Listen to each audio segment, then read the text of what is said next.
Hey everyone, welcome to this video and this channel You Speak with Jit. And you can see all the sentences are very important for everyone.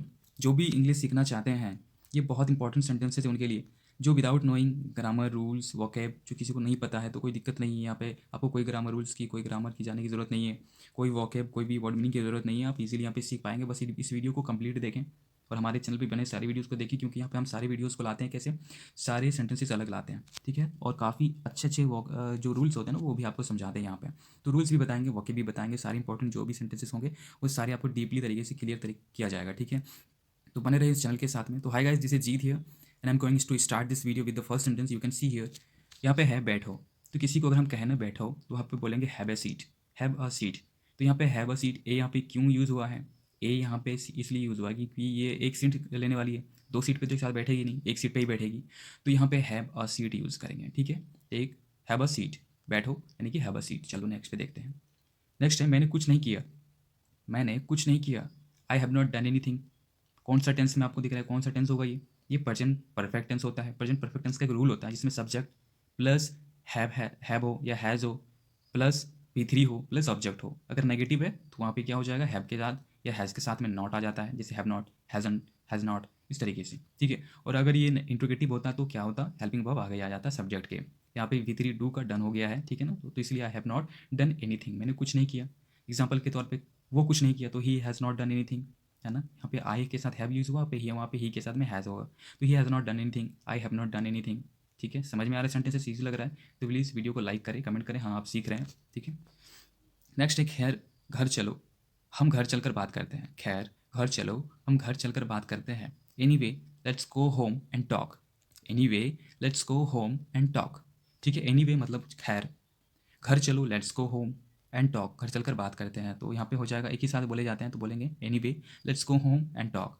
तो let's go यहाँ पे let us यानी कि अस मतलब हम होता है तो कोई एक से अधिक व्यक्ति कोई काम एक साथ कर रहा हो कहीं जाने की करने की तो वहाँ पे लेट का यूज़ करते हैं लेट्स का यूज़ करते हैं तो let us go home and talk इस तरीके से बोले जाएंगे ठीक है ईजी था सेंटेंसेस तो चलते हैं नेक्स्ट पे ये बिल्कुल भी बर्दाश्त किया नहीं जाएगा इसको कैसे बोलना रहेगा ये बिल्कुल भी बर्दाश्त किया नहीं जाएगा this is not tolerable at all ठीक है तो ये टॉलरेबल या टॉलरेट का मतलब होता है किसी को यातना देना तड़पाना ठीक है तो अगर हम वहाँ चीज़ अगर बोलें कि हम किसी की यातना बर्दाश्त नहीं करेंगे तो वहाँ टॉलरेबल यूज़ करेंगे this is not tolerable at all है ना तो ये यातना के लायक नहीं है तो हम इसे बर्दाश्त नहीं करेंगे इस तरह बोले जाते हैं चलते हैं नेक्स्ट रघु मेरा इकलौता भाई था Raghu was my only brother यहाँ पे Raghu was my only brother sentence से समझ में आ रहा है कि यहाँ पे पास्ट टेंस यूज़ हुआ है पास्ट होगा ओनली ब्रदर एकलौता भाई एकलौते की अगर बात हो तो वहाँ पे ओनली का यूज़ होगा only brother only sister only daughter only son इस तरीके से यूज़ होगा but only father only mother इस तरीके से यूज़ नहीं किया जाएगा ये चीज़ ध्यान रखने वाली बात है क्योंकि माँ बाप तो एक ही होंगे ना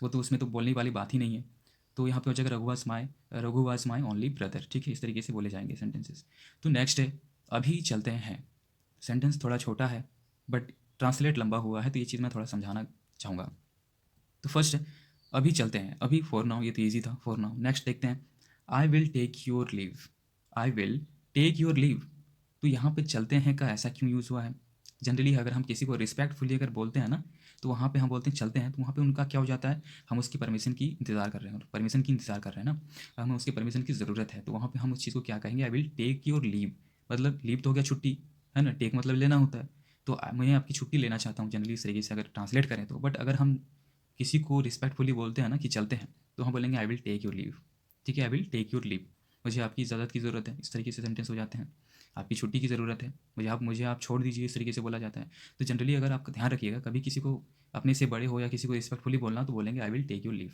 ठीक है चलते हैं नेक्स्ट पे नेक्स्ट है मैं ये कैसे देख नहीं पाई मैं ये कैसे देख नहीं पाई how could I have not seen this ठीक है how could I have not seen this तो ये एक खुद से क्वेश्चन है तो इंट्रोगेटिव सेंटेंस ही हो जाता है कि मैं कैसे नहीं देख पाई तो हाउ ये पास्ट टेंस में शो कर रहा है समझ में क्या आ रहा है कि मैंने इसे कैसे नहीं देख पाई मतलब पहले काम हो चुका है देख नहीं पाई है ये तो हाउ कुड वहाँ पे कैन का कुड हो जाता है मैंने बताया था देख नहीं सकी तो यहाँ पे how could I have not scene not या नेगेटिव सेंटेंस भी दिख रहा है यहाँ पे नहीं यूज़ हुआ है तो यहाँ पे जो हो गया इंट्रोगेटिव नेगेटिव सेंटेंस ओवरऑल ये बनता है तो how could I have not seen this scene यहाँ पे हो गया देखने की बात हो रही है तो देखने का सी का सीन हो गया तो I could have not seen scene क्यों यूज़ हुआ पे सी क्यों यूज़ नहीं हुआ क्योंकि ये पास्ट टेंस में आ जाता है कुड के साथ में यहाँ पे हम भीतरी यूज़ करेंगे तो how could I have not seen this इस तरीके से बोले जाएंगे ठीक है चलते हैं नेक्स्ट पे देखिए आपको समझ में आ रहे हैं सेंटेंसेस, तो प्लीज़ वीडियो को लाइक करें, एक कमेंट करके बताइए कि आप सीख रहे हैं।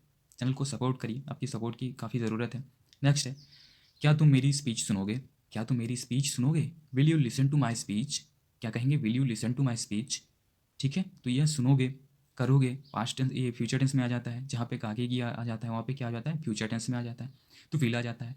इंट्रोगेटिव सेंटेंस होने की वजह से विल सब्जेक्ट से पहले आ जाता है, यानी कि पहले आ गया यू विल, है ना, विल यू से पहले आ गया, तो will you listen to my speech? Speech मतलब भाषण देना होता है, ठीक है, स्पीच देना होता है। लिसन के बाद में टू, लिसन मतलब सुनना होता है, और लिसन के बाद हमेशा ध्यान रखना है कि यहाँ पे टू यूज़ होगा, ठीक है, टू यूज़ होता है हमेशा। ये ग्रामर रूल्स हैं जो है ना, बड़े बड़े एग्जाम में यूज़ होते हैं। वही चीज़ मैं आपको बता रहा हूँ, क्योंकि आप भी सीखेंगे तो आप किसी को बोल पाएंगे, सिखा पाएंगे, ठीक है, अपने से जूनियर्स को। क्योंकि अगर वो क्वेश्चन कर दे तो फिर आप कैसे बोलेंगे? तो वही चीज़ मैं आपको यहाँ बता रहा हूँ। तो will you listen to my speech? क्या तुम मेरी स्पीच सुनोगे? इस तरीके से बोले जाएंगे, ठीक है। चलते हैं नेक्स्ट पे। कुछ नहीं रहा इस दुनिया में मेरा। बहुत कोई होगा भाई जो बोल रहा होगा कुछ नहीं है, कुछ नहीं रहा इस दुनिया में मेरा, किस्मत का मारा होगा, है ना, वक्त ने हराया होगा। तो वहाँ पे कुछ लोग बोल रहे होंगे कुछ नहीं रहा इस दुनिया में मेरा, तो कैसे बोलना रहेगा? There is nothing else for me in this world. कैसे बोलेंगे? There is nothing else, there is nothing else for me in this world. कुछ नहीं रहा इस दुनिया में मेरा, ठीक है। तो चलिए इस सेंटेंस पे ज़्यादा बात नहीं करते हैं, क्योंकि बहुत होंगे दुखी जो काफ़ी पुरानी बातें याद करके बैठे और रोने लगेंगे। तो उस पे सेंटेंस पे हम बात बाद में करेंगे, ठीक है। तो नेक्स्ट है, तुमने कुछ गलत नहीं किया। तुमने कुछ गलत नहीं किया, तो क्या कहेंगे? You did nothing wrong. You did nothing wrong, तो तुमने कुछ गलत नहीं किया। तो तुमने गलत नहीं किया मतलब तुरंत नहीं किया होगा, मैंने कोई गलत किया है, इसने पूछा कि मैंने कुछ गलत किया तो बोला कि तुमने कुछ गलत नहीं किया, तो तुरंत बोला ये चीज़, तो ये क्या हो गया? तुरंत काम हुआ है। जहाँ पे तुरंत काम हो के पार हो गया, यानी थोड़ी देर पहले, तुरंत पहले अगर हो तो वहाँ पे पास्ट इंडेफिनिट आ जाता है। अगर कुछ देर पहले की बात हो तो वहाँ पे प्रेजेंट परफेक्ट आ जाता है, ठीक है। तो यहाँ पे हो गया क्या? Past indefinite. और पास्ट इंडेफिनिट का क्या रूल हो जाता है? सब्जेक्ट प्लस, अगर इन नेगेटिव सेंटेंस आ जाता है तो वहाँ पे डीड आ जाएगा, ठीक है, प्लस नथिंग, नथिंग हो गया यहाँ पे सब्जेक्ट, ठीक है। उसके बाद सब्जेक्ट हो गया प्लस डीड आ गया, फिर ऑब्जेक्ट आ जाता है, ठीक है। इस तरीके से सेंटेंस होगा। अगर ये इंट्रोगेटिव सेंटेंस होता तो डीड पहले आ जाता सब्जेक्ट का, यानी कि डीड ही हो जाता। बट नेगेटिव होने की वजह से यू डिड नथिंग, तुमने कुछ नहीं किया, ठीक है, wrong. You did nothing wrong, तुमने कुछ गलत नहीं किया, इस तरीके से बोलेंगे। अगर तुमने कुछ गलत नहीं किया, मैंने कुछ गलत नहीं किया बोला होता तो कैसे बोलते? आई डिड नथिंग रॉन्ग, ठीक है। डीड सबके लिए यूज़ हो जाएगा यहाँ पे। He did not nothing wrong, उसने कुछ नहीं किया है, ठीक है। चलते हैं नेक्स्ट पे। नेक्स्ट है, 4 महीने पहले तो मैं यहाँ आया। 4 महीने पहले तो मैं यहाँ आया, तो I was posted here 4 months ago। I was posted here 4 months ago, मैं यहाँ 4 महीने पहले आया, तो I was posted here 4 months ago, ठीक है। इस तरीके से बोले जाएंगे। सेंटेंसेस कैसे लग रहे हैं ज़रूर बताइए कमेंट में, ठीक है। और आपकी सपोर्ट की ज़रूरत है तो please like the video and comment also and subscribe and notification bell को ऑन भी कर लीजिए। देखते हैं नेक्स्ट क्या है। सिर्फ उन लोगों के साथ काम करता है जो सालों से इसके वफादार हैं। सालों से, यहाँ पे सालों की, साला का बात नहीं कर रहे हैं, यहाँ पे सालों यानी कि ईयर की बात कर रहे हैं। तो सिर्फ उन लोगों के साथ काम करता है जो सालों से इसके वफादार हैं। He works with only those who have been loyal associates for years.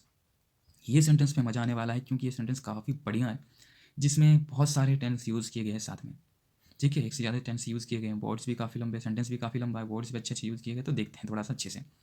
तो सिर्फ उन लोगों के साथ काम करता है जो सालों से इसके वफादार हैं। तो he works with only those, ठीक है। तो देखते हैं, he works with only those, तो यहाँ पे ही वर्क्स मतलब वो काम करता है। तो यहाँ पे सेंटेंस में देखिए, यहाँ पे लिखा हुआ है कि उन लोगों के साथ काम करता है, तो करता है, करते हैं कौन से टेंस में आ जाता है? प्रेजेंट टेंस में, प्रेजेंट इंडेफिनिट में। तो यहाँ पे ही वर्क्स, वो काम करता है विथ ओनली दोज गाइज, है ना, केवल उन, सिर्फ उन लोगों के साथ में, who have been, who have been. अब यह हैव बीन आ गया, तो हैव बीन आ गया तो क्या हो गया? यहाँ पे प्रेजेंट परफेक्ट कंटिन्यूअस टेंस आ जाता है। तो हैव बीन जहाँ पे यूज़ होगा, हैज़ बीन जहाँ पे होगा, वो क्या हो जाता है? Present perfect continuous tense. और यहाँ देख पा रहे हैं, यहाँ पे सेंटेंस इंग्लिश हिंदी में भी जो है, जो सालों से इसके वफादार हैं, तो सालों से वफादार होंगे, यहाँ पे बहुत सालों से हैं, तो वहाँ पे हम प्रेजेंट परफेक्ट टेंस यूज़ करते हैं, तो वहाँ पे क्या हो जाएगा? Who have been his loyal associates for years. Associates मतलब हो जाता है सहकर्मी, जो एक साथ काम करता हो, ठीक है, जो एक साथ काम करता हो, कोई काम करता हो, उसे एसोसिएट्स कहते हैं, सहकर्मी कहते हैं। 4 years, यहाँ पे 4 years, यहाँ पे 4 मतलब 4 नहीं है, 4 मतलब 4 है, जो पहले से जो यहाँ पे लिखा हुआ है, जो से, सालों से, तो यहाँ पे 4 years, ठीक है। तो he works with only those who have been his loyal associates 4 years। 4 वहाँ पे यूज़ होगा जहाँ पे कोई भी, देखो दो चीज़ें होती है ना, 4 और सिंस। तो 4 कहाँ पे यूज़ होगा, सिंस कहाँ पे यूज़ होगा? 4 वहाँ पे यूज़ होगा जो कोई भी टाइम डेट फिक्स नहीं है। सिंस वहाँ पे यूज़ होगा जहाँ पे टाइम और डेट फिक्स है, जो कैलेंडर में है, जो घड़ी में है। इसमें कोई भी 4 ईयर कहीं भी हो सकता है, इसलिए ये कोई फिक्स टाइम नहीं है। That's why we use here for. ठीक है, चलते हैं नेक्स्ट सेंटेंस पे। अब मेरे दूसरे बदले की बारी है। Now it's time for my second revenge. Now it's time for my second revenge. अब मेरे दूसरे बदले की बारी है। तो क्या हो गया, रिवेंज मतलब बदला, बदला लेना। नाउ इट्स टाइम, अब ये समय है, ये बारी है। It's time for my second, मेरे दूसरे बदले की, है ना, मेरे बदले की। तो रिवेंज यहाँ हो जाता है, बदले की मतलब रिवेंज हो जाता है। Now it's time for my second revenge, अब मेरे दूसरे बदले की बारी है। चलते नेक्स्ट पे। जा मेरे लिए चाय ले आ। जा मेरे लिए चाय ले आ, तो कैसे बोलेंगे, go and bring T for me. Go and bring T for me, ये देखने वाली थोड़ी सी बात है। ब्रिंग हम वहाँ लगाते हैं जहाँ पे कोई काम जाकर किया जाए। ठीक है, मतलब कोई काम है, जो कोई चीज़ लाने की बात करें। देखिए ब्रिंग मतलब लाना होता है, तो लाने की अगर हम बात करते हैं तो टेक मतलब भी होता है। तो वहाँ पे ब्रिंग हम वहाँ लगाते हैं कोई काम जो मेरे, मान के चलिए कोई मेरे पास खड़ा है, हम उसको बोल रहे हैं कि जा करके चाय लेकर के, तो वो जाएगा फिर लेकर के आएगा, तो वहाँ ब्रिंग कहते हैं। ठीक है, जैसे कि हम कहते हैं ब्रिंग हर ओवर हियर। अगर कोई दूर में खड़ा है तो बोलेंगे, कोई लड़की खड़ी है तो हम उसको उसको बोलेंगे लोगों को कि जाओ उसे लेकर, उस लड़की को यहाँ पे लेकर के आओ, तो बोलेंगे ब्रिंग हर ओवर हियर। तो यहाँ पे go and bring T for me, मेरे लिए चाय लेकर के आओ, जा करके लेकर के आओ, इसका मतलब होता है। ठीक है, नेक्स्ट पे चलते हैं। सवेरे सवेरे दिमाग ख़राब कर रखा है। सवेरे सवेरे दिमाग ख़राब कर रखा है, तो कैसे बोलेंगे, you ruined my mood yearly in the morning. तुमने मेरा सवेरे सवेरे दिमाग ख़राब कर रखा है, तो कैसे बोलेंगे, you ruined my mood. You ruined my mood मतलब हो जाता है तुमने मेरा दिमाग ख़राब कर रखा है, ईयरली इन द मॉर्निंग, सुबह सुबह। ठीक है, सुबह सुबह। चलते हैं नेक्स्ट पे, देखते हैं। तो यही था आज का लास्ट सेंटेंस, और काफ़ी सेंटेंसेस ईजी थे, बढ़िया थे। ठीक है, कैसा लगा जरूर बताइए कमेंट में। ठीक है, और वीडियो को सपोर्ट, चैनल को सपोर्ट करिए, आपकी सपोर्ट की ज़रूरत है, तो please hit the subscribe button and notification bell को ऑन कर लीजिए। मिलते हैं नेक्स्ट वीडियो में, तब तक के लिए thank you very much for watching this video.